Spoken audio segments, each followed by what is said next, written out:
All right, guys, we are here today with my buddy Major Markow is back. We have talked Tintype 1, we have talked Tintype 2, and now the president of sales at Cathead Distillery is back for more as we sit down and pop the top on the new Tintype Series 3.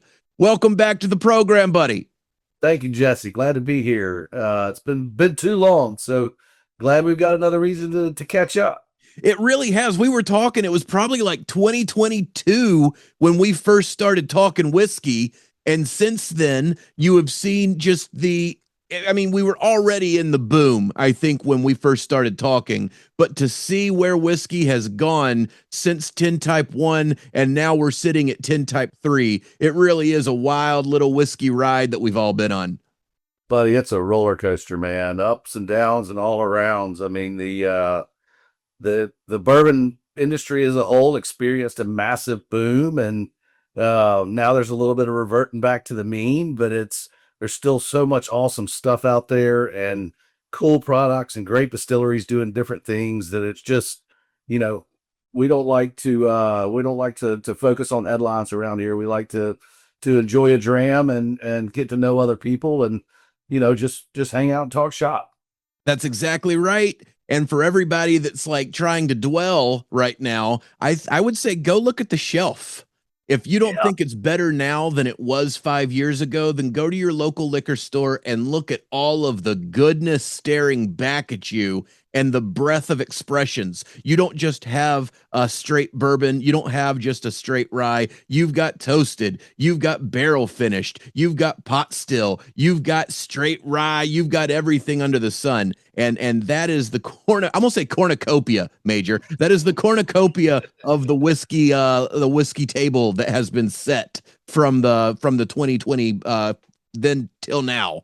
That's right. And especially, American whiskey as a whole, right? I mean, American whiskey in general has been known as bourbon, but as you mentioned, straight rye whiskey, we have a spring release coming that's a 100% wheat whiskey. There's Yes. just all kinds of things in this American whiskey category that aren't just bourbon that you can get in and really try different things on. I mean, everything we've got that we're tasting today, we've got two bourbons and then a 95.5 rye, but there's the opportunities are kind of endless out there. And with again with the cycling of the industry, there's more availability of more products. There's more things getting into more people's hands than ever before. So you know, it's a really cool time to be in it. We love it, and yeah, we're excited about Tintype 3 release that just landed. I guess it's last fall now, even though it's just a few days ago.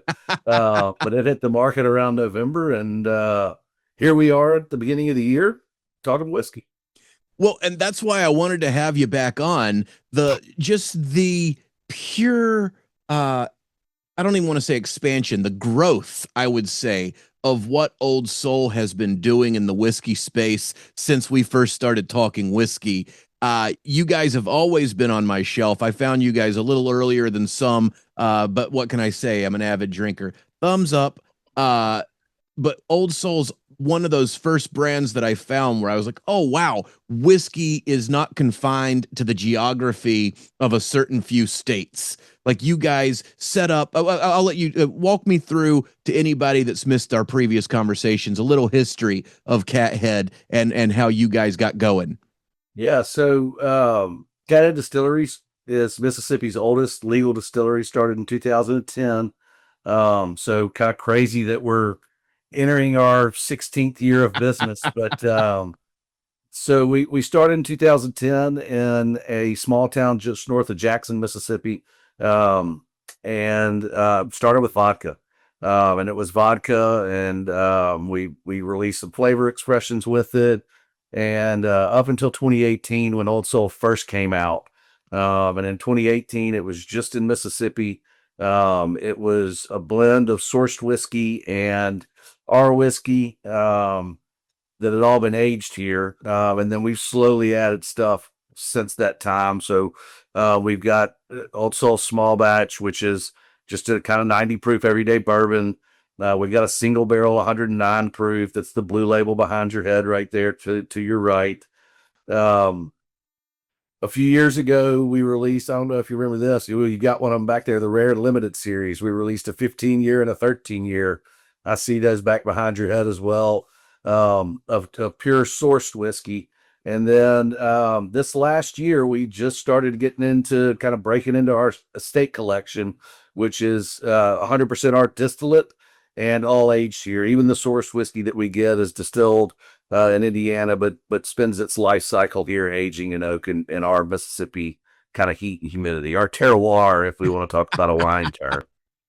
But that's what I've always loved about Old Soul is because when you guys came out, you came out swinging. You had juice that had been aging in Mississippi, and you owned the fact that you were sourcing. I now in 2025, that's like okay, yeah, everybody's open about where they're getting it from, but you guys were like, yeah, and it's good. Like that stigma that used to be around it, you guys helped break that wall down and show people that it's still the amount of personality that a whiskey has. You guys were aging it in Mississippi, and that showed through in that final product because it only could taste like Old Soul because it had only been through your guys' process. Yeah, and that's that was one of the things as we started working on the rollout and the branding of everything Old Soul. So I've been with Cathead all but about 4 months of its existence. So I've been fortunate enough to be here from the beginning. But one of the things that Austin and Richard and I discussed as we were beginning this process of building out the Old Soul line was transparency, making sure that we were transparent. There had been some brands that had gotten hung up on not being transparent. Our thing was, hey, there's nothing wrong with sourcing whiskey. Let's just be open and honest about it and tell our story. And this is why ours is the way that it is. And, you and I talk about this a couple of times, but there's no bad bourbon. It's just Uh-uh. bourbons you like, bourbons you might not like, and bourbons you might not like today that you might like tomorrow. And so, just having a holistic understanding and a view of what we like as whiskey and how we wanted to approach the market, just created an avenue for us to do really awesome stuff with the source whiskey, right? We don't have to hide behind anything. And so we get to do these Tintype series and we get to do the rare and limiteds out of Kentucky. And then we get to do our own stuff too. And so it allows us to have a breadth of a portfolio that really has, you know, Old Soul small batch might not be for everybody, but we certainly have a whiskey that can fit for everybody, right? That's right. And that's kind of like our portfolio as a whole. You might not want our vodka, you might not want our bourbon, but you like our gin. Um, a year ago, we released a ready to serve espresso martini called Hoodoo Espresso that is just phenomenal. You just shoot Addictive. I would straight and say serve addictive. it. Yes, and so it's whiskey just like our whole portfolio is as we have something for everybody, even if one item's not for you. So that's the cool part about it, and it's just exciting to continue watch it grow and keep coming back and talking to people that have helped us build the brand as a whole. Because without people like it's not where it is. So Well, I when this whole thing started, my big thing was I wanted to learn as much as I could about the different kinds, the different ways, everything you just said about we've got vodka, we've got gin, we've got whiskey. Like all of that creates a multifaceted business. And from a business perspective, I find it interesting. And then from just a palate perspective, Old Soul was one of those first brands that I found where I was like, okay, I got to talk to this guy. I got to figure out how they've gotten this to where it is because it was so damn good and just it piqued my curiosity off the bat. And now here we are, freaking 3.5 years later, talking not Tintype 1, not Tintype 2, but now you've gone three-peat with this one. And the music's always been infused into Cathead all the way down to the name, right? yes, so we live music is something that Austin and Richard and myself as well, but in terms of what they wanted to start in their business, music and live music more specifically has always been very near and dear to their hearts. In fact, Austin and I went to high school together. After high school, I went to Ole Miss. He went to Bama. But we met up throughout our time in college, going and meeting up at different concerts. And so music has been ingrained in everybody kind of around the building, but then obviously Mississippi being home to the blues and where America's music was founded in a lot of the poorer parts of the state in the Mississippi Delta up in the hill country. Um, and so being able to combine a passion for music and a passion for spirits and turn it into a business is something that I'll forever be grateful for Austin and Richard for figuring out how to do it, and then all of us in the entire company just kind of building off of that over the last 15 years. Well, and you guys, you have I don't want to speak festivals, right? Like doesn't Cathead do like a music festival? I don't know how many times a year. I just know I've seen them advertised, and I'm like, okay, I got to get my ass to Mississippi. So we do for our birthday every year in May or in June. We have Cat Jam, and it has been a lot of fun. It's a lot of work, but it all happens in our front yard, um, and it's 2 days of just celebrating music and food and good spirits. What else is there? That's exactly right.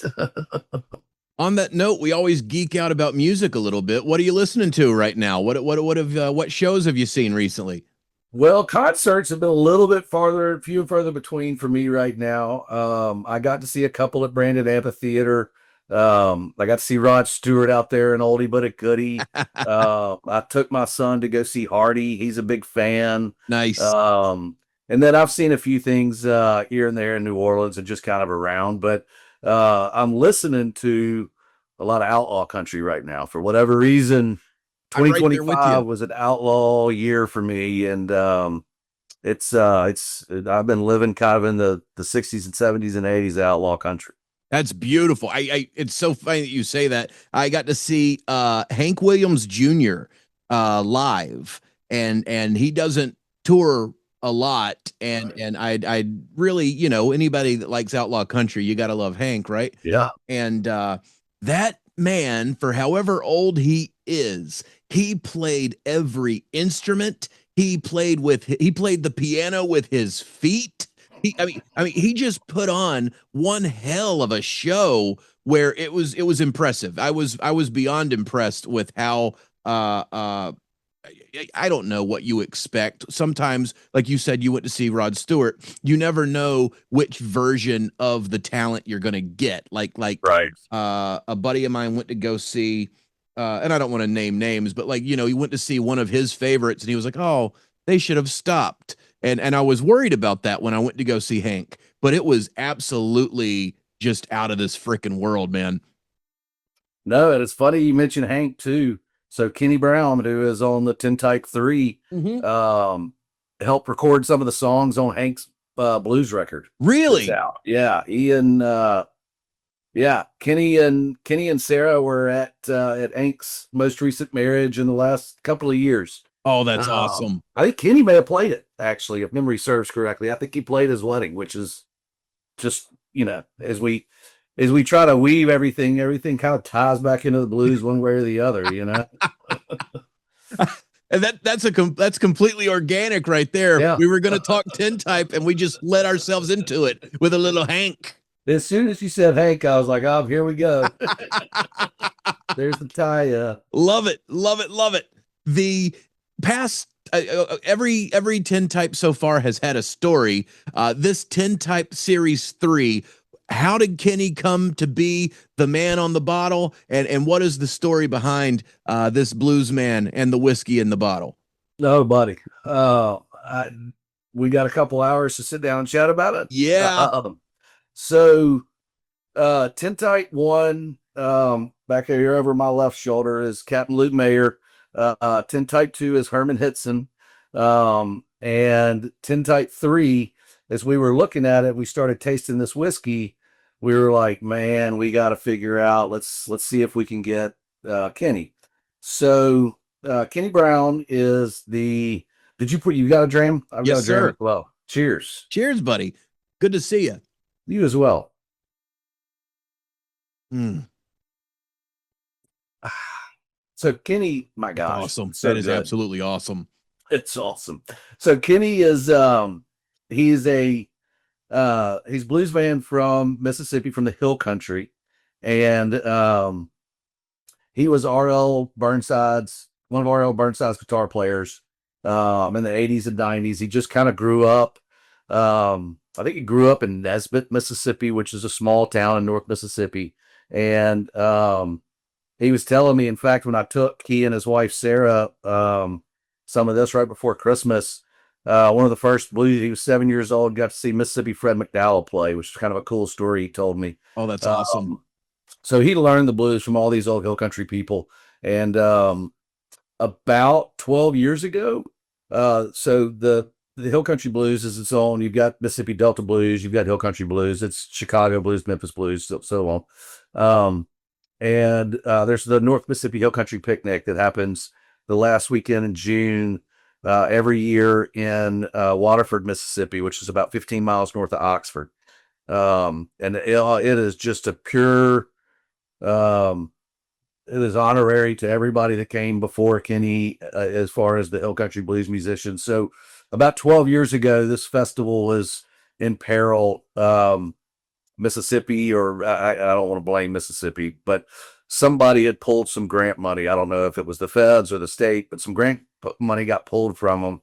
And Sarah reached out because she had heard about us and knew about our, ties to the blues, and asked if we could help. And Austin and Richard, in their generosity, were like, absolutely. So we go up to the festival the first year that we had helped, and it was like, oh my gosh, this is everything that a blues festival should be about.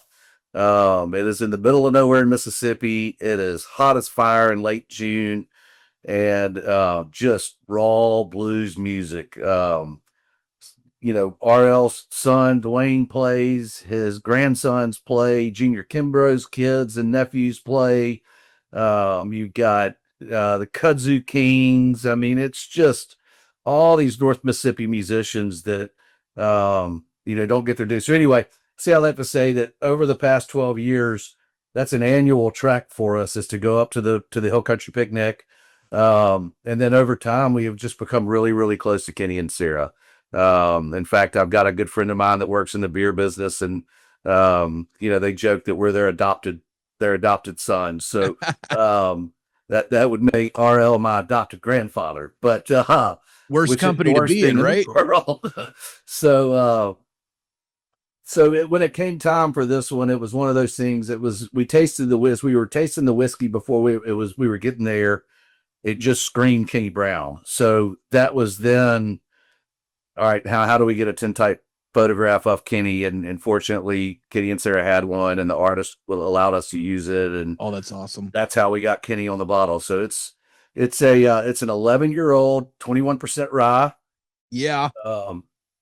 And uncut, unfiltered, and came in at a really low proof. It's at 103 and a half. So it's a really easy cast drinker for sure. Oh, but there's so much going on in the glass, like all the way from the nose through the palate. You're just getting like a sensory roller coaster. Oh.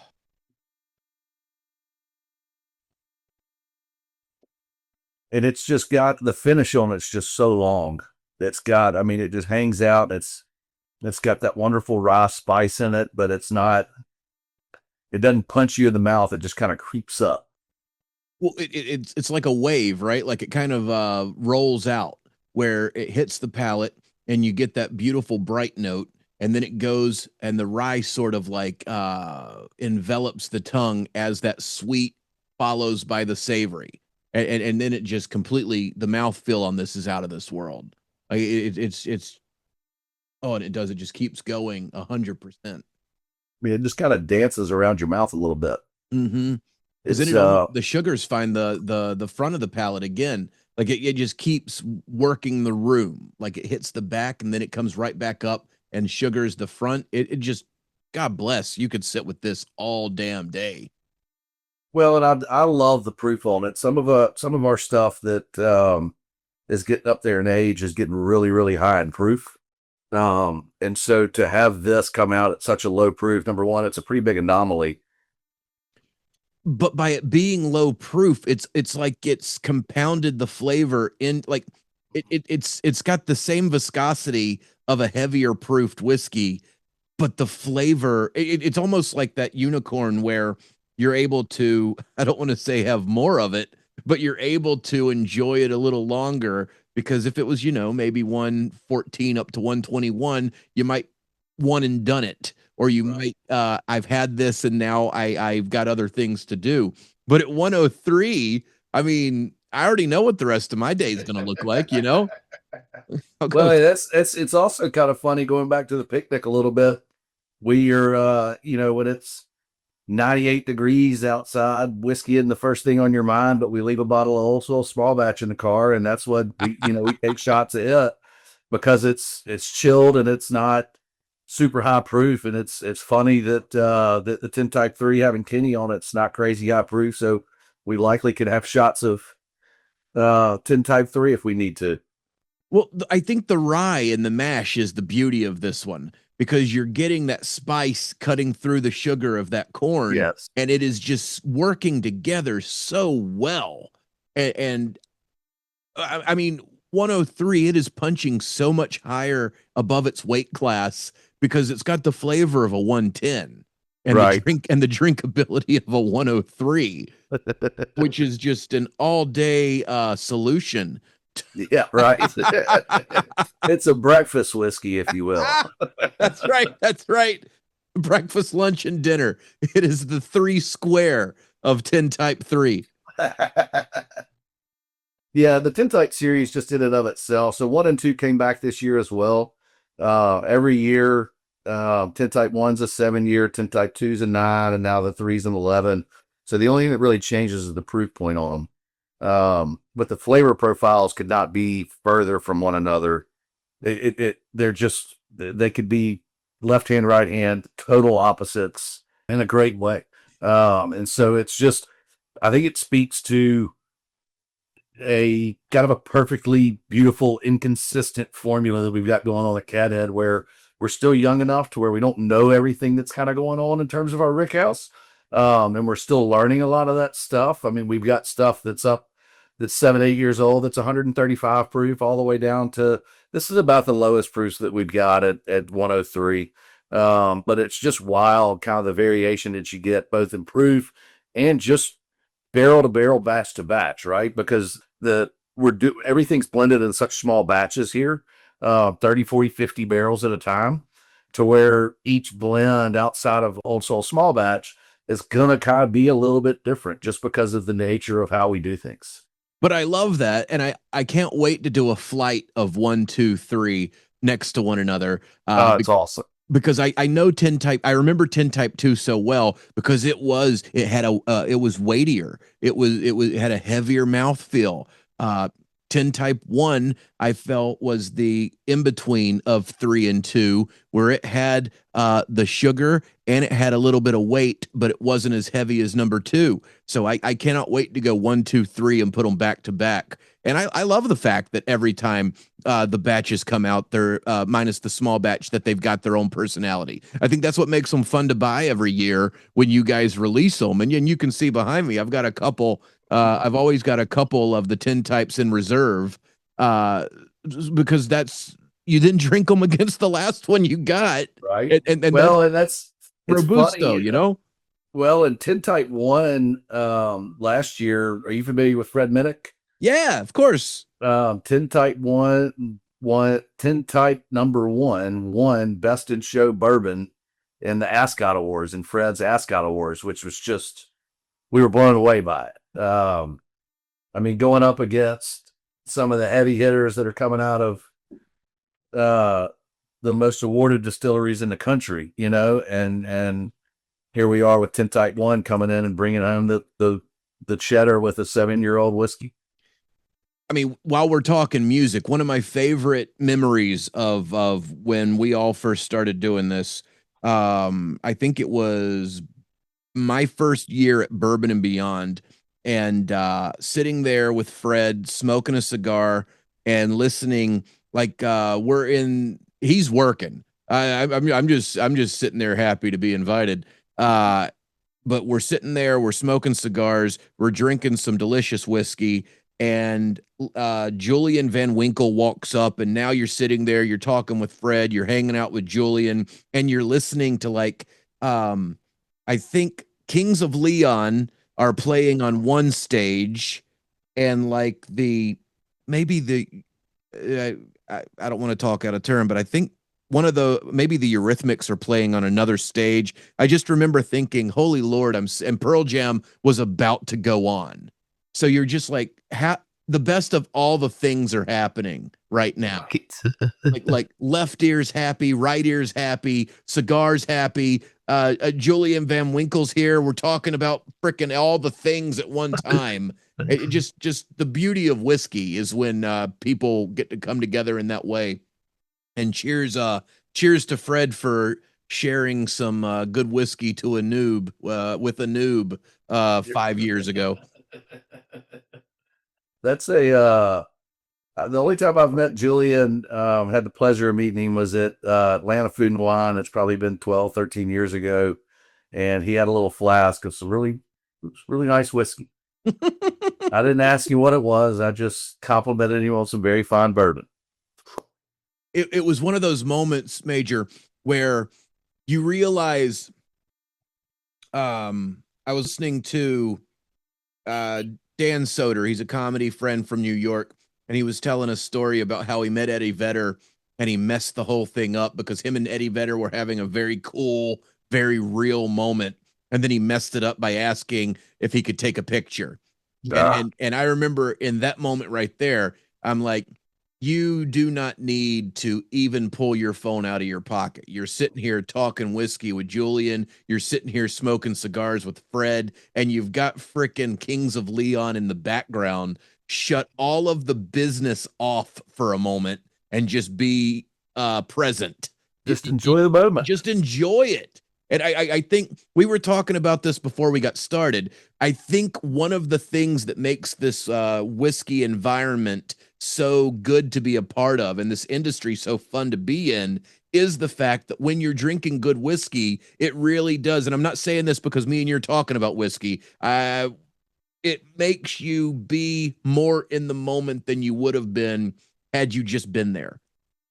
Yeah, you're just present. I mean, you're just present. I've got a my my children's old school that they went to for a few years has a group that's a men's club group, and we do things throughout the year. But one of the things that we do is we get together over bourbon. We have a bourbon night, and everybody brings bottles, and we all just hang out. We've got cigars, but the great thing is you've got people from all walks of life doing, the one thing they have in common is the school. And then the second thing is it's kind of a love for whiskey. And there's no, again, not that people are taking pictures in that scenario, but you're just in the moment having conversations with people. That's right. That's right. And that's the most important thing. And that's our hope for all of our customers and really kind of whiskey drinkers as a whole. And it's just, and the world needs this right now, but just be in the moment, all the outside stuff is what happened yesterday. You can't change. You don't know what's going to happen tomorrow. So just be where your feet are and, enjoy the moment, which is kind of what we're doing right here. That's right. I love that. How'd you say that? Stay where your feet are. Yeah, be where your feet are. Be where your feet are. That's absolutely correct, man. And I think it's easier when you've got something communal like whiskey to be the focal point. So as you said, if anything's bothering you before you get to a bottle share, you leave that at the door because once you're there, you've got good whiskey and good people and good conversation, and it all just sort of ferments as That's the right. night continues. That's exactly right. Good Lord. I am absolutely enamored with this. I just had another pour. It is so, I think the proof is its superpower in this one because you've somehow captured that profile of a higher proofed whiskey in the 103, which allows it to just absolutely take off once you get it going. Yeah, and you and I have talked about this. I'm not a big proponent of watering down whiskey, how it comes to me, right? Right. I'm a big believer that the distillery that puts it out, that's what they want it at. Um, but even adding, because we have to do everything, but even adding, at least on Tintype 3, some drops of water, but just adding a little bit, it just it continues to open up and be more and more and more. It takes that compact flavor that you were talking about it earlier, and it just kind of expands it a little bit. I'd be very careful on Tintype 3 if you are going to add water to it, for your listeners out there. But um, that's a personal preference of mine. Oh, absolutely outstanding. And I mean the dark fruit, even on the empty glass, tobacco. uh-huh, all day long on the tobacco. I'm not gonna shorten the word. I hate it when people all the way to the BA on the back of the tobacco.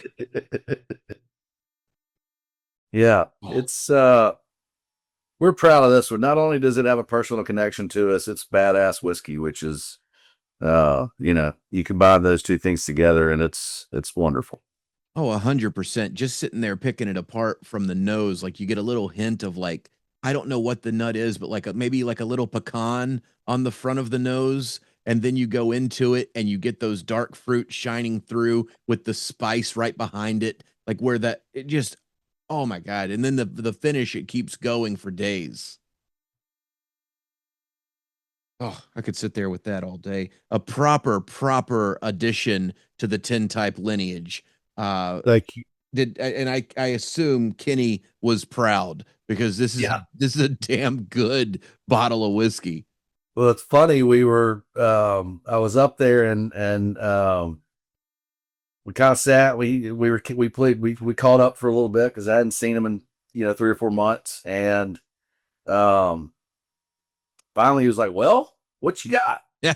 And so I brought it out, and I mean, just sitting there with Kenny, Sarah, and myself. I mean, in about an hour and a half, we did a pretty good amount of damage to a bottle. There wasn't a whole lot left of it. It was, but to your point, it just even though Sarah's not a big whiskey drinker at all, she loves her Corona, and that's who she is. And but I mean, she was going back for more, and I remember texting Austin in the middle of it, and I was like, Sarah's going back for her second pour, now her third pour. I was like, we're on to something here. I think we did we paid the right honor to Kitty and Sarah with the whiskey in the bottle. So I love that. And how cool is it that you're now able to say that Kenny Brown's a friend of yours? yeah, it's it happened a lot. It happened over a lot of long nights, but it's we're just honored that they kind of allow us to be around them. Frankly, it's as you again, not moving away from what I said earlier about being where your feet are, but as you kind of look towards the future and you understand that, I mean, the all three or four of the people, this is Otha Turner here and Otha Turner and Nick Strickland, and then Captain Luke. None of them are with us anymore, Right. and so as time passes on, that's obviously going to be a case. So you just, back to my point, be where your feet are and cherish the moments that you have with the people that you love. And Kenny and Sarah are certainly near and dear to our hearts here at Cadet. It's a really big honor. It's different than anything that we've done on a personal level for me. So it's like I said, it's an honor. I'm very humbled. Kind of every time I have a drink of it, um, it's different for sure. It does that thing that a whiskey's supposed to do, where it kind of puts you back in that place in time you were. You know what I mean? That's right. You'll never not drink this and not have some uh uh memory like that, like you're standing right next to the memory moment where you'll That's right. remember where you were and what you were doing as you had this with them. I mean, the frickin' drinking it with him for the first time, I can only imagine what that was like, just to watch him imbibe on the whiskey from your brand. What I mean, Yeah, that's just insane, man. That's it absolutely was wild. crazy. Well, I mean, we're looking at, we hold back some of everything that we release, just um historical purposes, whatever. We have it, and we've got probably more whiskey than we could ever drink in holdbacks. But um, uh, they asked me what a number was to hold back on this, and I gave them a number of cases, and they were like, "That's way too many. That's we're not." And I was like, "You want to look up 10 years from now and not be able to have a sip of Tintype 3 first release?" They Ah, were like, "All right, good point. fair, That fair. cases is held back." So it's but to your point, right? You want to be able to because the next time we release Tintype 3, whenever it is, it's not going to be this whiskey. Right, It's going to right, be right, right, something right, right. entirely different. Yeah, It's going to look and package the same, right? It's going to be the same mash bill. It's going to be similar to the same age statement, but it ain't going to be this one. Um, so this is, I mean, this personally, this is probably my second favorite thing we've put out. Uh, really.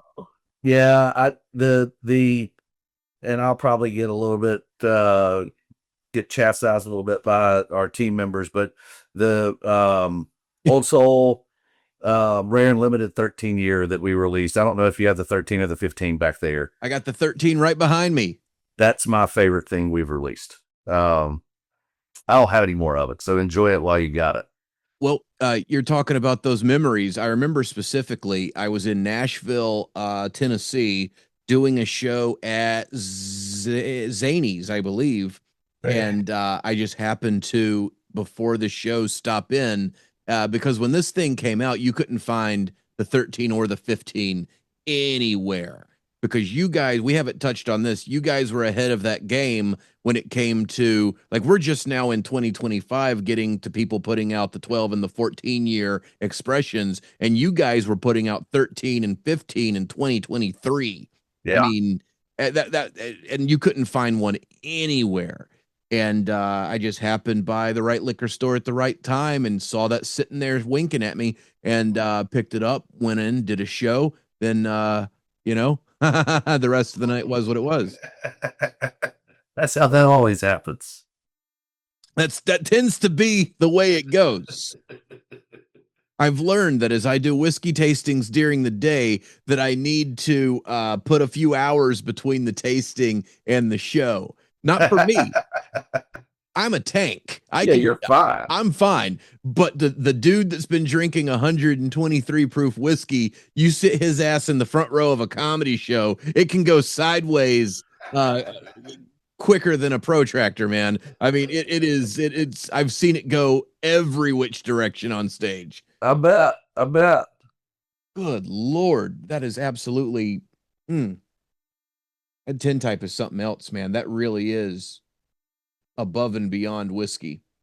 Like it just ghosted me. It did the thing where like I thought that the finish had finished, and all of a sudden it was like, hey, what's up? Little hello from that drink you just had. Good Yeah, Lord. it's something fun. It's out in the market. I think that I'll rattle off the states. It's in obviously Mississippi, Louisiana, uh, Tennessee, Alabama, Georgia, South Carolina, Florida, North Carolina. Right. I know it's in North Yeah. Carolina. I know that the control state made the right call and it's on the shelf here. That's correct. They did. Much to everyone's enjoyment. Well, it's hard, you know. That was another thing that you guys also to people that are getting on the shelves easier. They have Old Soul to thank for that because you guys were breaking down the hey, just because it's not like from this brand or that brand doesn't mean that it's not going to sell super well when people get a pour of it. Yeah, I mean, I thank you for that. I don't know that we're super cutting edge, but I mean, we've always starting from kind of our roots in Mississippi, for Austin and Richard to break down the barrier of opening up the first legal still. Everything that we kind of done is, it's obviously with a purpose, but, we hope that other brands, I mean, we're big believers that rising tide raises all boats. And so Right. we need more people to be successful and more people to continue to invest and to invent and to be a part of this space because it just helps all of us, right?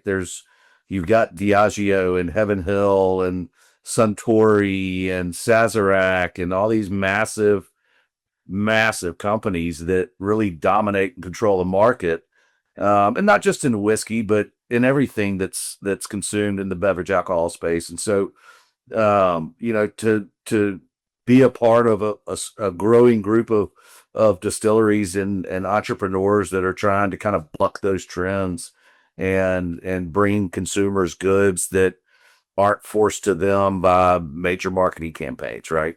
And look, nothing against those guys. It's, No, time and if we place for wake up everybody. in 40 years and our kids are running this company and it's the size of Sazerac, we're going to be in a good spot. But that's the thing. That's the beauty of whiskey, the beauty of the industry right now is that there's room on the shelf for everybody. Like you can have everybody at the dance because there's multiple days in the week, and you're going to be in a different mood for every day. So there's no limitations to the amount of good whiskey because there's no limitation on what people are going to be in the mood for. That's right. And then, America's system with the three-tier system of having manufacturer and then wholesale and then retail really allows for that, right? Independent retail is the lifeblood of a business like ours because you've got, business owners that are making business decisions for theirs, but they also want to help people out and give people opportunities. And so, being able to go and sell not directly to them, but being able to have that direct relationship while your wholesaler deals with them, is just second to none in our, and so that's how we do it, is being very kind of engaged with not only our retail customers, both on and off premise, but also in consumers. We try to engage in any kind of bourbon event, any sort of thing that we can touch in consumers because it just helps to tell a story and build a brand. Well, you guys did a very smart thing too with your barrel program. Like the single barrels were your calling card as you hit new markets because the whiskey groups already knew who you were from some of the best single barrels that I mean, you guys, good Lord. I'm lucky enough to have been on a couple of the barrel picks, but you guys put out some amazing freaking single barrels. And I think when you're going into a new territory, if there's somebody that like the bourbon thieves, for example, if the thieves have given you guys the stamp of approval, then the people already know about you when you get to the shelf. Yeah, it certainly makes life a lot easier, right? And then not to mention you're bringing business to retail customers when you're going through the bourbon clubs. That's right. It's not just you're not just asking them to take a gamble on you. You're bringing them business, which is a value add to their business. And That's so right. to the bourbon clubs, it's valuable to us because we get to obviously sell some product, but we get to tell our story about the brand. It's valuable to them because they get to bring new things to their club and their group, and it's valuable to the retailers because they get to sell whiskey, make a little bit of money, and build brands there as well. So it's the bourbon clubs are a really big strong point of our overall kind of how we approach things. And with that community being at the center of what all of the good clubs are kind of built on, that communal atmosphere of drinking good whiskey with good people. That's right. And now I've been sitting here.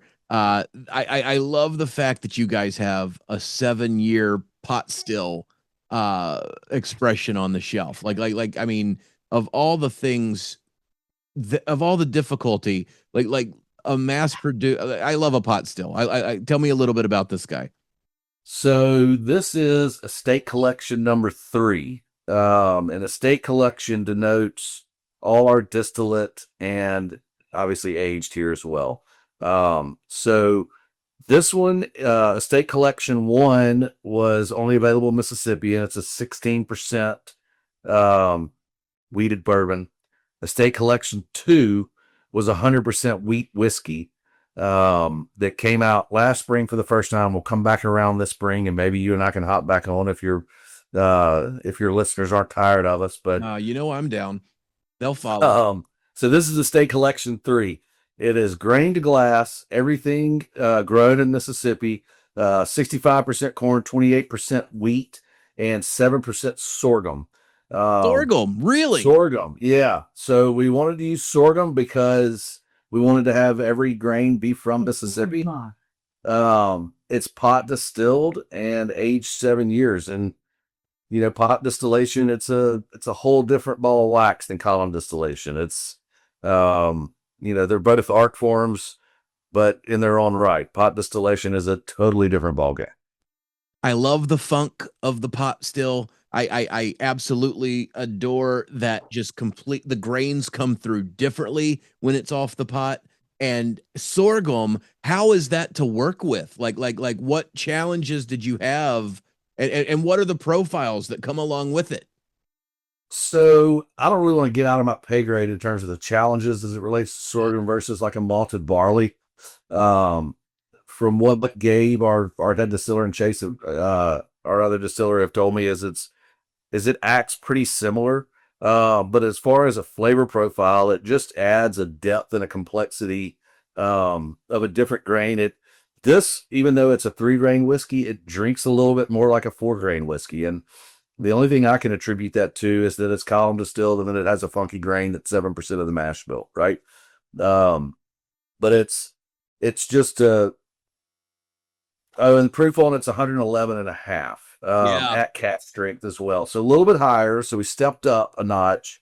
Um, This nose is out of this world, man. It's funk, it's fun, it's yeah. everything I love about whiskey because you don't know what you're gonna get. You just know it's not to sound like a nerd, but what the hell? I'm a whiskey geek.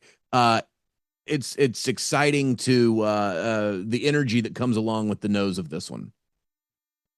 Cheers. Cheaters. So yeah, it's entirely different kind of on the flavor profile spectrum. Couldn't be further from Tintype 3. Oh my Um, god. it's younger, it's higher proof. It's also wheat versus rye in terms of the secondary grain. It's less corn. And then it's a wild whiskey. It's a lot of fun, man. Oh, it's fun in a bottle, man. This is all day long. Oh, what am I getting right in the middle of it? There's there's so much going on. Like you talk about sitting down with something for 45 minutes. This is one of those that I think you could sit with for a while and just get something different out of it with every single sip. I get it's green. It's more spearmint than peppermint, which is spearmint to me is I typically associate it with rye, The frankly. spicier. Yeah, yeah, yeah, yeah, yeah. But you're getting it right in the middle of the palate. Mhm. And I think the conundrum here is because it's bright and it's spice. Like it's not Yeah. so much and it's the wheat doing that, but you're not and I get exactly where you're coming from with the spearmint because you're getting that bright side of the wheat on that. And then there's that depth of flavor that's pushing it into that mid palate and just beautifully orchestrated, like all the way through. Good Lord. Oh man. The beauty of having these three together is that a solid representation of the depth of the bench strength of Old Soul that you're able Yeah, I mean to. that's I mean, right? I when mean, you email and I was like, all right, what am I going to send Jesse? And then I was like, here's exactly what I'm sending. And we'll get into the 95.5 in a minute, but you've got a wheated bourbon, you've got a rye based bourbon, and then you've got a rye whiskey. And it just, I this one in particular is just the sorghum kind of throws it off. I think if you had malted barley in here, I don't know that it's the same. I mean, it's clearly not going to be the same whiskey, but it just I think it sends it left. it's got that dimension to it, man. Yeah. Like it's got like because your palate know like okay, I get this and I get that and that makes sense, and then there's just like that slight variation that makes it interesting as hell, and then you put the flavors on top of it. It's a very fun, a super again, I sound like whatever, but it is an exciting whiskey in terms of well, we drink a lot of whiskey, Major. Yeah. And when you get something that you can't immediately specify or you've never had before, if you're getting it and it's that profile that's a little different than what you're used to, that gets it going. That's one of those things where like that's why we get into this, to expand the palate with new things. And this is a freaking funk, wonderful, all day long whiskey. Yeah, I mean it's I don't remember if we were talking about it on air or off air, but there's no bad whiskey, right? There's That's right. whiskeys you That's like right. today, you might not like tomorrow. And this falls in this kind of strange category that, depending on what the day's like, is kind of how it tastes to me. Ah, Like I can see the that. Tintype 3, it's always going to taste like that. This tastes different today than it did the last time I had it a few days ago. Um, I am absolutely enamored by this. I cannot get enough of it. I love the sharp, because there's also a sharpness to it. Like there's that it's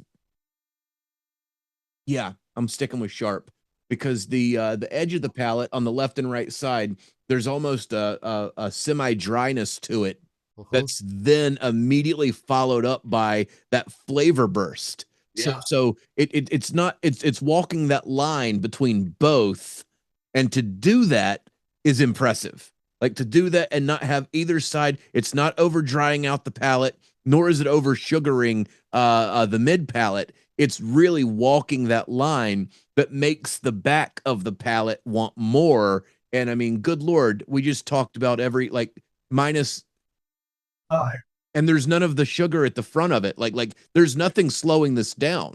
It's No, like, and it even like right when you get it, it's almost like it's not rye spice. It's almost like it's spirit spice, yes, but it's yes. gone. Just it just kind of vanishes.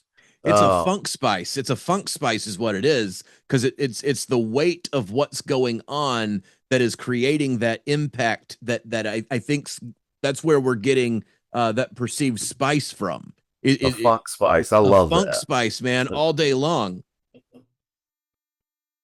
Oh my God. Yeah, this is right in my wheelhouse of things that make a happy Jesse. Yeah, It's just third an person. excellent, but it's an excellent all around. And to have an off grain like sorghum, which is not a traditional whiskey grain, and then to create something that's still a straight bourbon whiskey, drinks like a straight bourbon whiskey, but Yep. its own unique theme. It's its own personality, all in all. It's a the state collections, for those of you listening out there. When you see them, buy them. I promise you, they're really really good. Whatever it is. Well, because the through line is still old soul. Like Yes. there's not one thing about this that would make me think that it is a departure from what you guys normally do.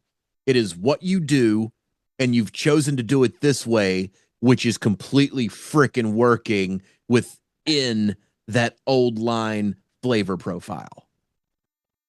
Yeah, I mean it's that Badass.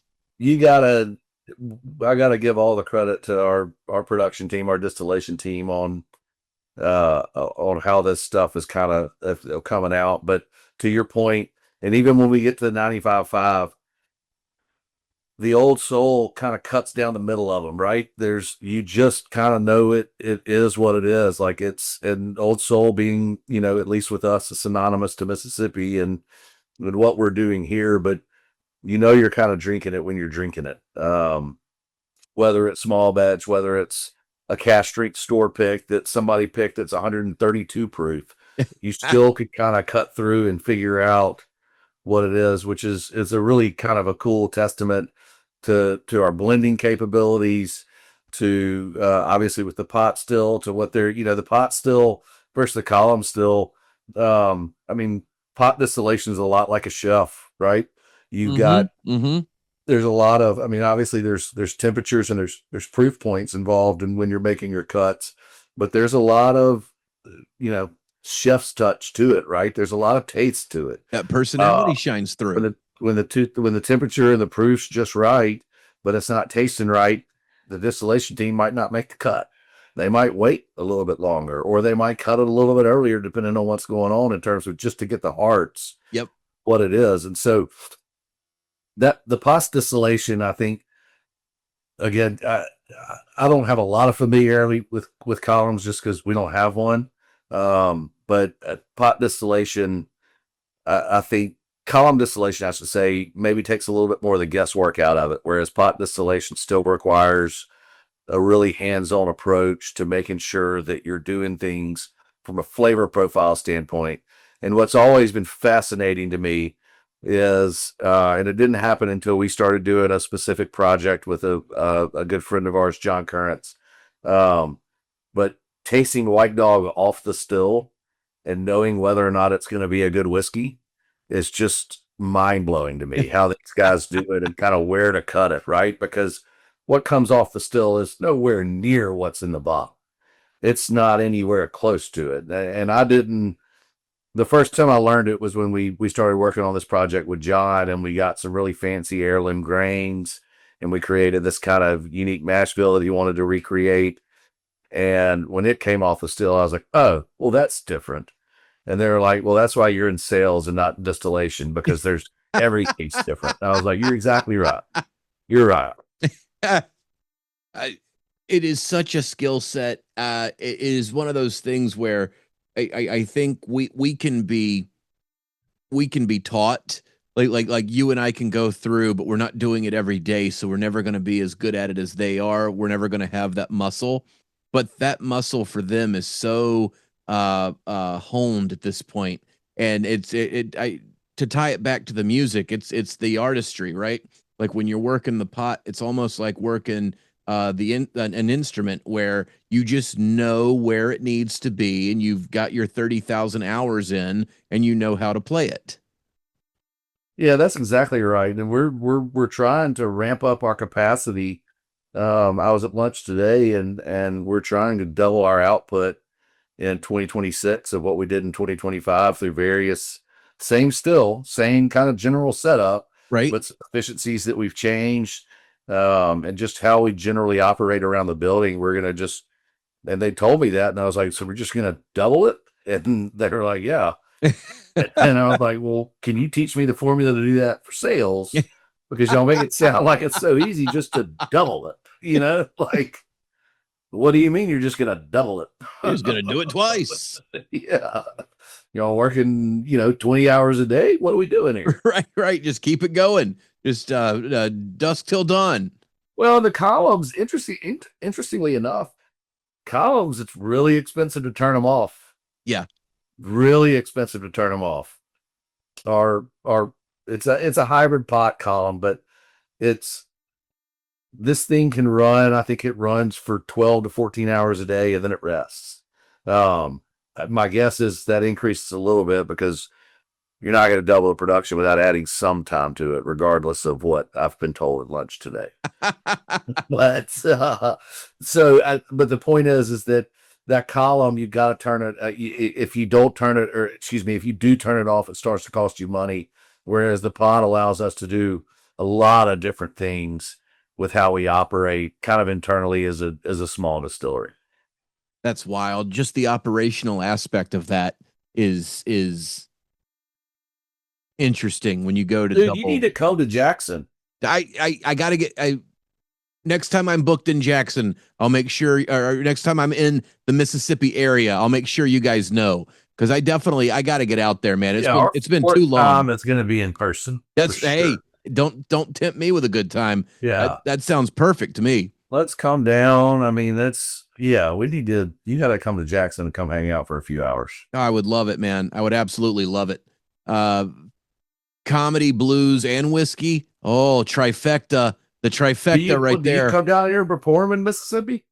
I don't get to Mississippi that often. I'm not gonna lie. My main stretch right now, territory, if you will, I'm Carolina down to Florida and up to Pennsylvania. And that is my normal. I'll go further west sometimes. I'll go Midwest, Ohio and Michigan sometimes. I've not, back when I was on the road like 350 days a year or whatever, I was absolutely everywhere. But now that the whiskey and the comedy combined, it sort of dictates my my schedule a little like they well you know you're in sales, you put your route together and you make sure that one gets you to the next one. That's right.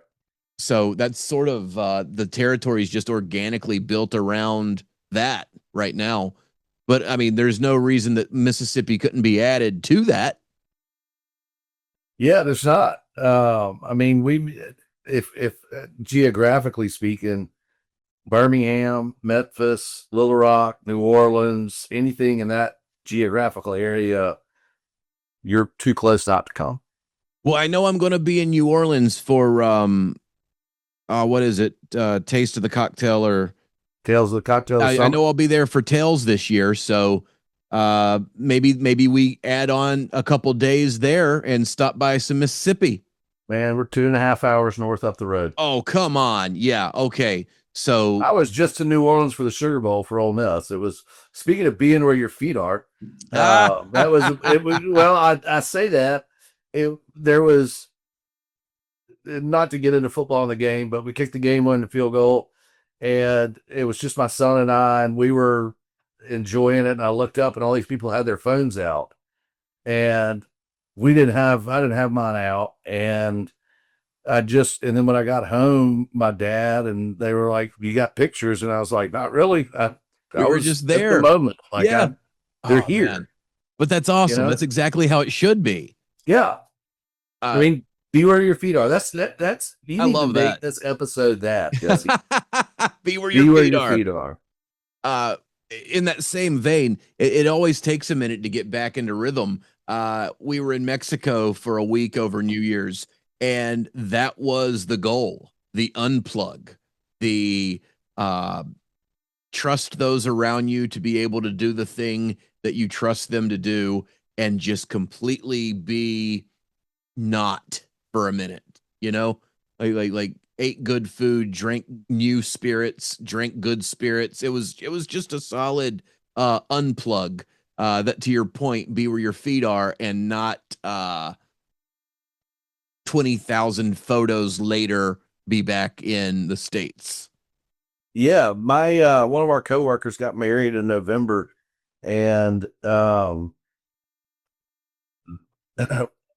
don't know what exactly happened, but on their honeymoon, they didn't take phones. They just, I'm sure they were there in case he needed them, but it was just totally unplugged. And when she got back, we talked about it, and I was like, "What was that like?" And she was like, "It was completely reinvigorating, like Freedom. total freedom. You're Yeah. not just Yeah. locked to this thing all the time." Which, again, to our point, I mean, I've got, you know, I have my phone in front of me, but it's on silent. My email's turned off. I have no idea what's happening kind of in the outside world for the last hour and 20 minutes just because we're enjoying conversation, right? It's, The beauty of whiskey. It's yeah. 100% beauty of whiskey. It's we grew up, I think, around the same time. Like, do you remember all the trouble we used to get into when there Oh, wasn't a thing tracking us all the time? Like I like mean, back way back when, you know? I am very grateful that the technology that exists today did not exist when I was young. Oh, 1,000%, a I'd thousand have percent. been canceled a long time ago.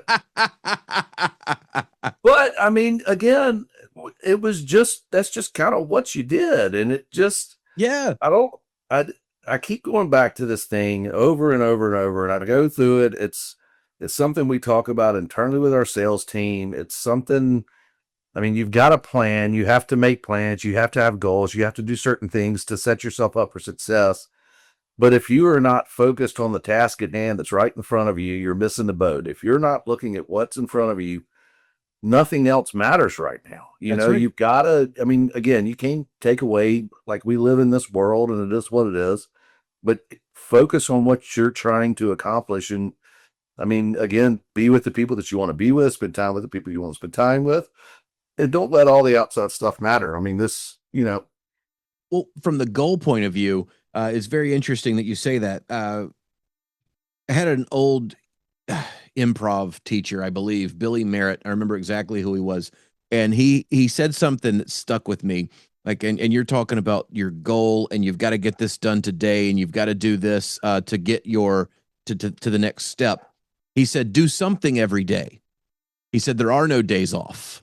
Like, if you're going to do it, you need to be doing at least one thing every day. And if you go 2 days without doing that one thing, you're off. Yeah. And that never rung truer than when I got into all of this and all of us. You know what I mean? Because when me and you take a day off, that just cost us money. Like That's like right. like there is no PTO. There, No, it does no. there's no paid time off. There's just Uh, this is the quantitative amount of the fun that we're having right now. this is yeah. Well, but I mean, to your point, Jimmy V, you're in North Carolina. You're in North Carolina. I don't know if you're an NC State guy or Duke, North Carolina, whatever. But Jimmy V, that famous speech, if you laugh and you bring yourself to tears every day, you let your emotions bring you to tears, and you spend some time in thought, that's a full day. Yeah, Like that, that's the spectrum. that rings really true in this world that if your emotions range in that far throughout a time period, like that's a really cool experience. And so it's just, the last 5 years, but certainly the last two have had me and I hope other people at Cathead, but really introspecting, what are we doing? Why are we doing this? Is it, Mm. we love what we do. We are passionate about what we do. I mean, but what's the ultimate goal? The ultimate goal is obviously we want to provide for our family and those types of things, but what do we want to try to do? And ultimately we want to try to make people's lives better. Right. One dram at a time. And it's not, it's about bringing people together from all walks of life, from all different points of view, and let's just share a glass of whiskey and talk about it and talk about whatever else interests you, whatever else interests me. But it's just a weird, we weren't as introspective coming right out of COVID as we probably are now, Jesse, Right. Right. in terms of how we kind of view the world. But it's a whole different thing now. And you got this, there's so much outside stuff, right? And so how do you focus on you? How do you focus on your family? How do you focus on what are the things that make you happy? And then how do you, again, continue to bring joy to others? And my way is through conversation and frankly, as Soggy Sweat said, I think it's the oil that lubricates the conversation, or whatever it was he said in the prohibition speech, however many years ago. Right. Right. Right. Right. But it's such a blast to get together with people. I mean, I know we're virtual and we're talking about getting together soon, but like-minded people that just want to sit down and talk. Well, and you're absolutely right. We came out of the pandemic so heightened that I feel like everybody just went into hyper gear. And the beauty of having that downtime or having that time away from people was everybody went and tried to do 1,000 things all at the same time to kind of get their time back. And now you're seeing that level off from that period where now everybody, which is it's I would challenge everybody to keep a little bit of that curiosity they had at the world they weren't able to be in during the pandemic, because I'm starting to see some folks start getting back into their comfort zone, and you need a little bit of time outside of your comfort zone. Like they're settling back into that 9 to 5, or there's Ain't you just Whole Soul Estate Collection 3? Get out of your comfort zone a little bit. the introspective whiskey. The We were talking tintype, and we're like, yeah, country, outlaw country, and blues, and everything in between. And now we're in the state collection. We're like, you know what I feel about things? I feel that there is a forward motion to the world. I love it. I love it. Again, every whiskey's got its own personality, man. I mean, this is our third or fourth conversation, and every one of them seems to go in some odd direction that nothing was going to be decided ahead of time. Hey, we all that's the beauty of it. We go on these tangents, and that's how that's how we've done it for every conversation we've had so far. And how funny is it that you can pinpoint the different vibe to the different whiskey? That's why this estate collection is going to be on my shelf, because that's the proper liquid right there, man. Yeah, If it can build that conversation, if it can build that emotion, that's a good whiskey through and through. that's right. That's exactly right. So we've had rock and roll, we've had good conversation. Where do you think the straight rye is going to take us? Oh gosh, I don't know. So we got the last thing up, and I apologize to everybody that's not in Mississippi. Yeah. If you're not in Mississippi, come to Mississippi, visit us at Cat Head, and pick up this. This is a birthday whiskey that we released for our 15th birthday. It's a 9-year-old 95.5 rye. It comes into you at a beautiful 114.3 proof. It's 9 years old, and it is just Just from it's the something nose, man. different. Yeah, and thank you so much for this one, because you know where my whiskey preference lies, and this is right in my wheelhouse of just, oh my god. And Well, and I had to send it to you because you can't get it, and that was kind of the. I was like, well, I think I said earlier, what am I going to send Jesse? And it's like, all right, this is what we're sending it. I'm you and I talked about it, I'm a rye whiskey guy. I love Mhm. rye whiskey. Me too. Just absolutely love it. From the bottom shelf to the top shelf, it doesn't really matter. I love rye whiskey. This is special. 9 years, 95.5, pot distilled. Just And from the nose, you're getting everything you love about a 95.5. You're getting those sweet notes. You're getting some of that dark fruit coming out on top of it. But the beauty of the pot is that you've also got a little bit of funk mixed in with all of the rest of it. I mean, just from the nose, it's pulling you towards the glass. mm. Salute. Have you had this yet? Uh, I may have cheated and had a little bit of it, just because that straight rye. Once you told me what you were sending, I was looking. I was looking. Well, I like to have it with you. I like to have it with you if I've never had it before. But good Lord, man, it's one of those that just the smell alone, I had to have a pour. Cheers. Cheers.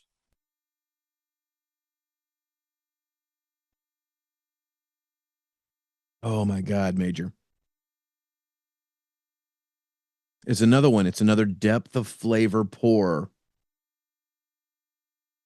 where I think the secret sauce is the pot, because you're getting everything you love about a 95.5. And then you've also, oh God, the dark fruit is just on freaking point here. Tannins are out of this world. All over It's the place. just Yeah. Oh my, out of this world. And then to have that dimension on top of it. Wow. 100% wow.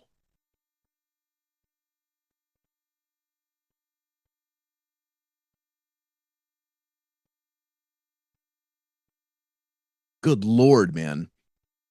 When you said something special, you were not fooling around.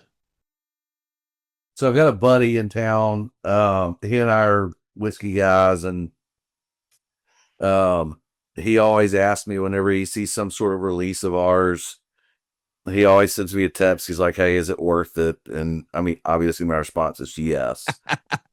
But he sent me a text and he was like, "Is it worth it?" And I was like, "Yes," but also really yes. Yeah. Like, Yeah. Yeah. Yeah. Yeah. Yeah. Yeah. figure it out. And so he came down, got a bottle, sent me a text a few hours later, and was like, "Holy shit, you weren't lying." And I was like, "I what?"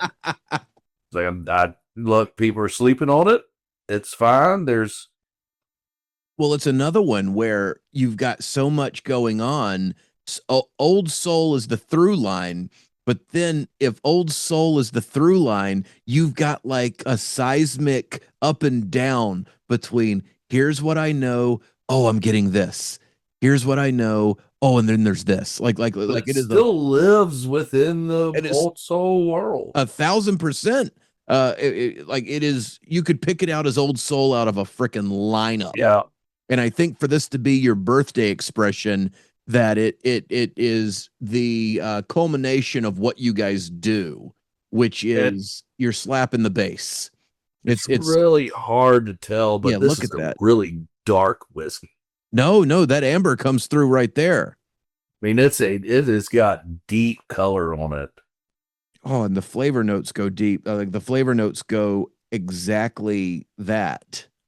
Like it's a robusto. It is a bold whiskey. It is. God bless. It's another sit with. It's another Yeah. one that you could sit with for an hour and then still have to come back to It's tomorrow to still figure not the rest of crazy it high out. proof, which is one thing. Like previously, we drank some pretty high proof of those Tintypes. It's Yeah. 111, 114. Yeah. 57.15. The 114.3.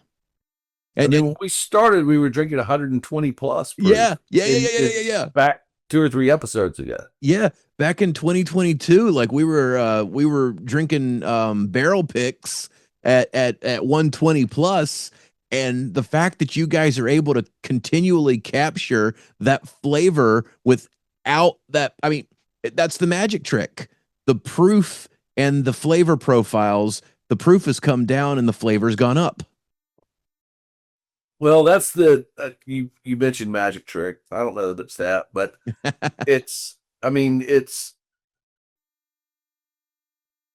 a testament to our palates. I Yes. think is what we've got in terms of how we blend. And what I mean by that is that you've got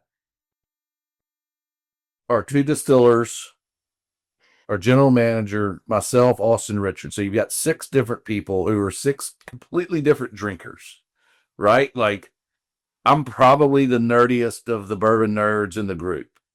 And then you've got one of us who is a beer drinker on the weekends and maybe a vodka soda. And then you've got somebody that likes fancy cocktails, whatever, right?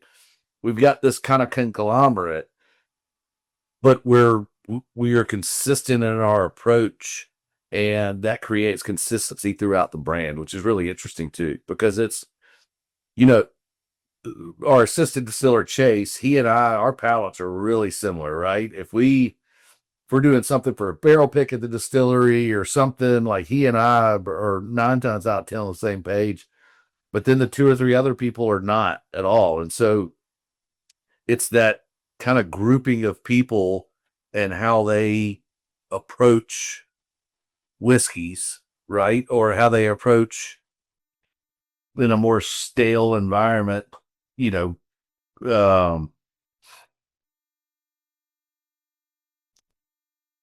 tasting, I should say. I don't know but it's, No, I'm right there with you because you need different opinions to drive the best product. yes. And where I said magic trick, that's because the consumer doesn't know the technical prowess that went into execution.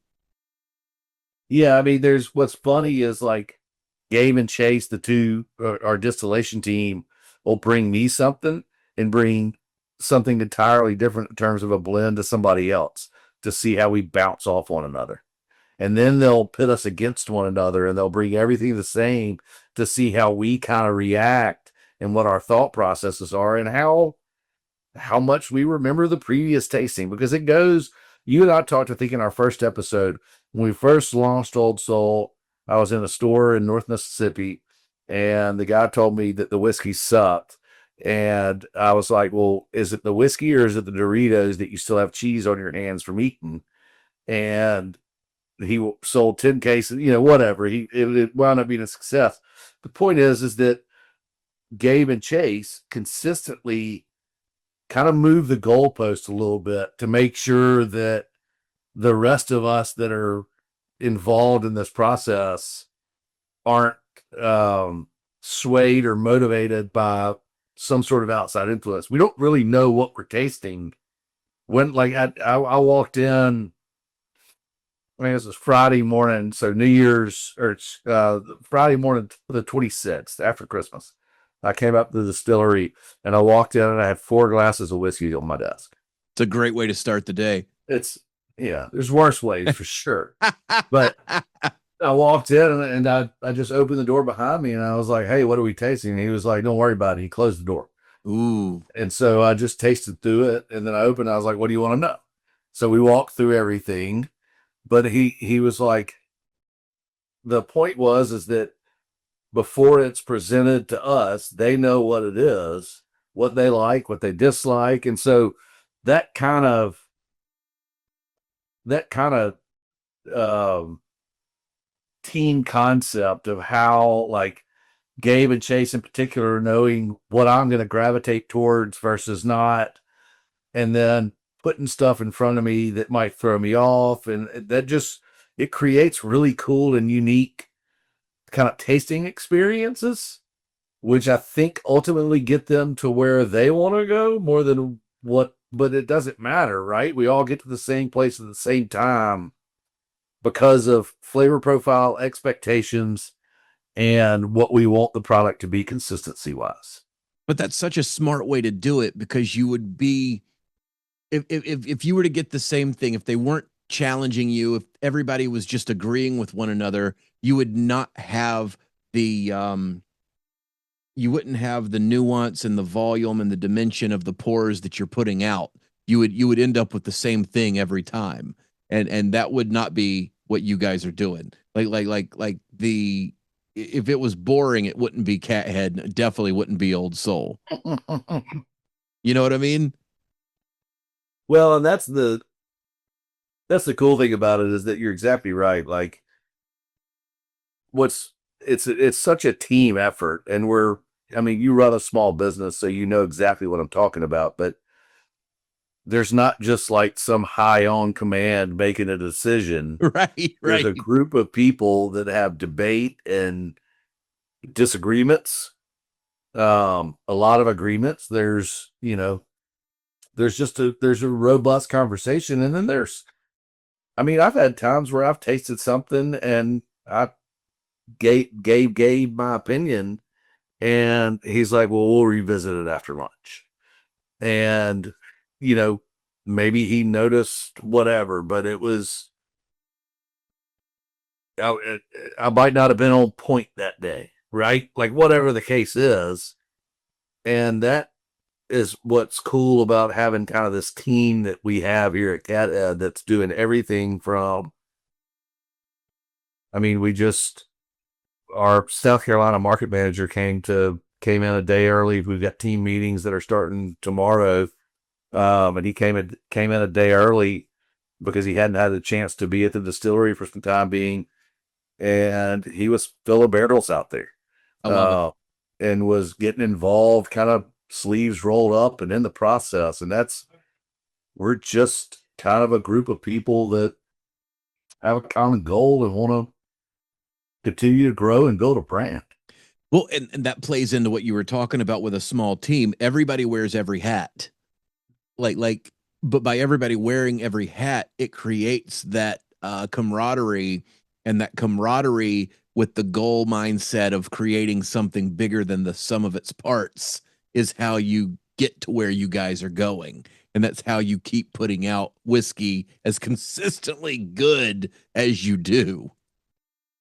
I mean, that's the goal, right? Like we want to, from a bourbon standpoint, from a sales bourbon standpoint, I should say, Right? consistency is key, right? That's Like right.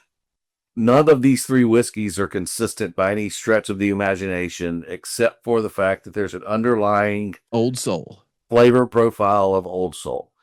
And so inconsistency is our consistency as it relates to whiskey. That's a weird thing to say. It's I'm whatever. right there with you. I know exactly what you mean. And But we're trying to, the ultimate goal is to get more people engaged in this whole process, right?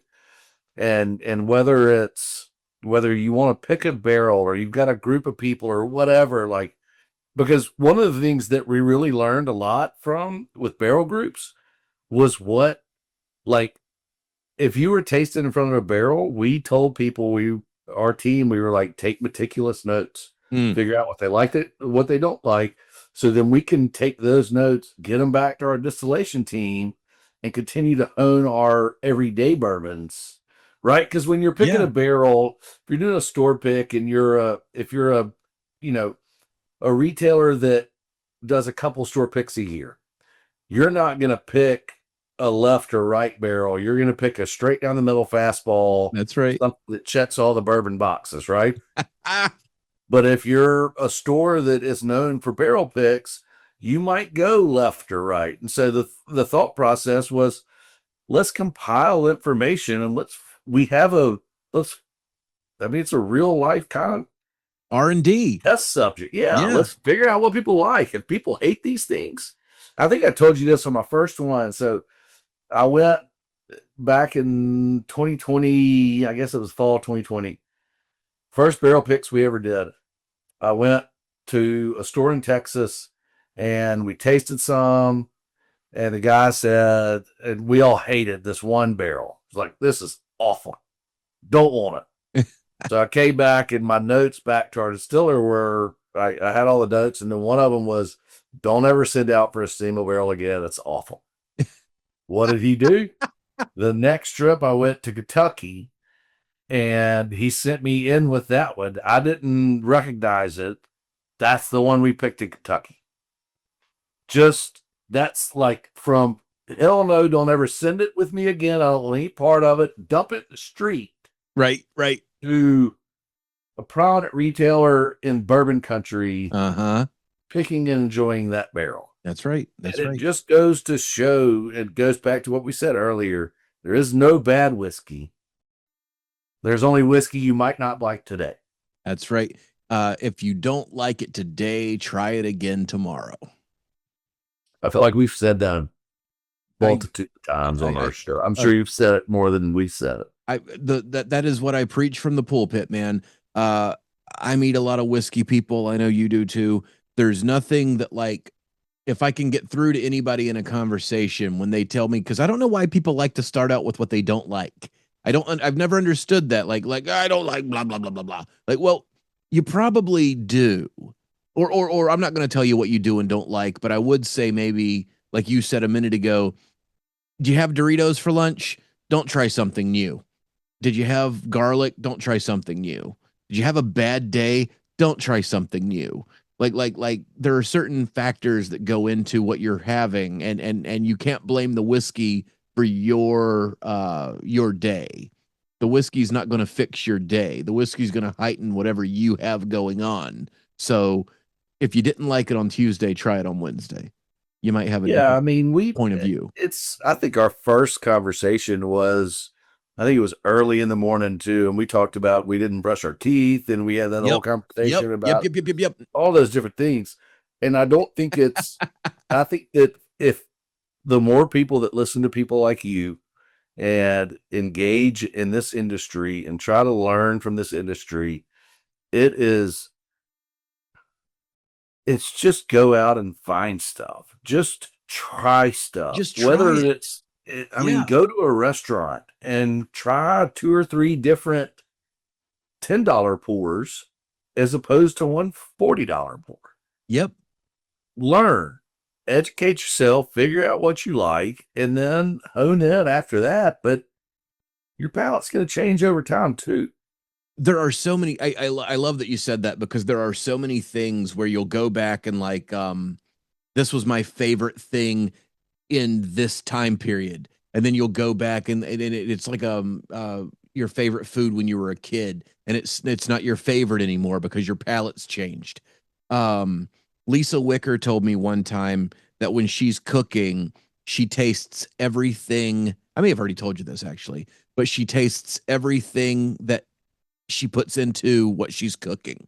If she's using pepper, she'll do a dab, take a dab of pepper. She's using flour, she'll take a dab of flour, just because she's building that Rolodex. That'll show back up somewhere, and her mind will be like, okay, I'm getting hints of up plum because she ate a plum. You know what I mean? Like Right. you're constantly building that machine that will eventually become your instrument.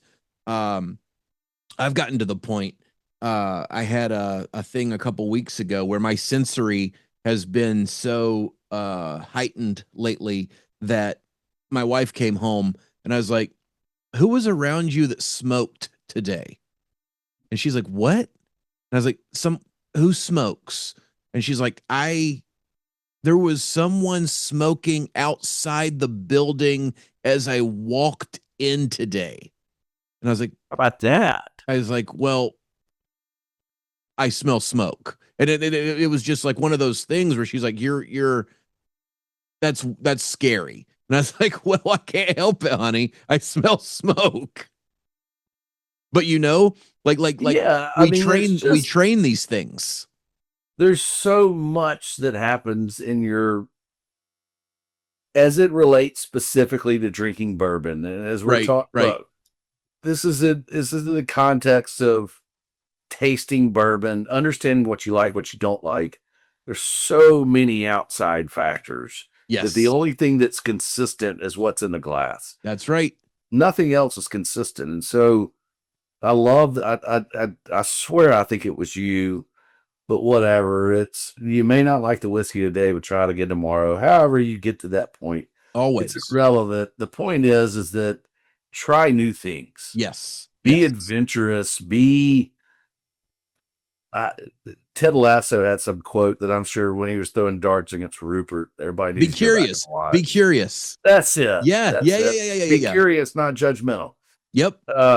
Do that. You know, I mean, that's the message, right? Be where your feet are. Be curious. That's right. Oh, dude, There's the here we go. that's a great way to go out. You Uh, can hire me as a PR guy. I might. I might. We could use some. Uh, be curious. Be where your feet are. In the spirit of that, I went back and had another Tintype 3 to see how it would live after we went through the estate and after we went through the birthday.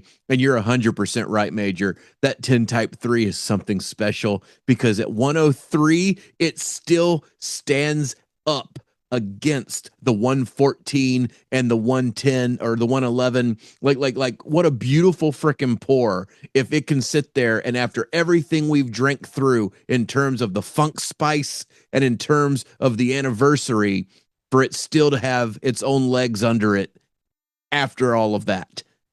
Beautiful pour. Well, look, if I can give any of your listeners out there one piece of advice, Hill Country Music, R.L. Burnside, Junior Kimbrough, Kenny Brown, go listen to them. And then this whiskey might make more sense to you, but it's delicious regardless of whether or not you find them. All the way through. All Oh, the the way North through. Mississippi All Stars too. Luther Dickinson and his brother Cody, the North Mississippi All Stars.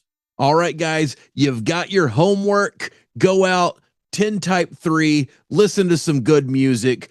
Just let it do what it does. And then come back and talk to me and Major again because we won't wait a year or we won't wait 2 years to do this again, buddy. We got to get back on soon because it's always a We blast got the talking to week you. coming out in April, so we're going to be jumping That's back right. into May. I love it. I love it. Let's make it happen. All right, buddy. Jesse, thank you so much for your time, man. Oh, my Appreciate God. it, buddy. Thank Great you. to see you. Always a great conversation. Cheers, buddy. Cheers, bud.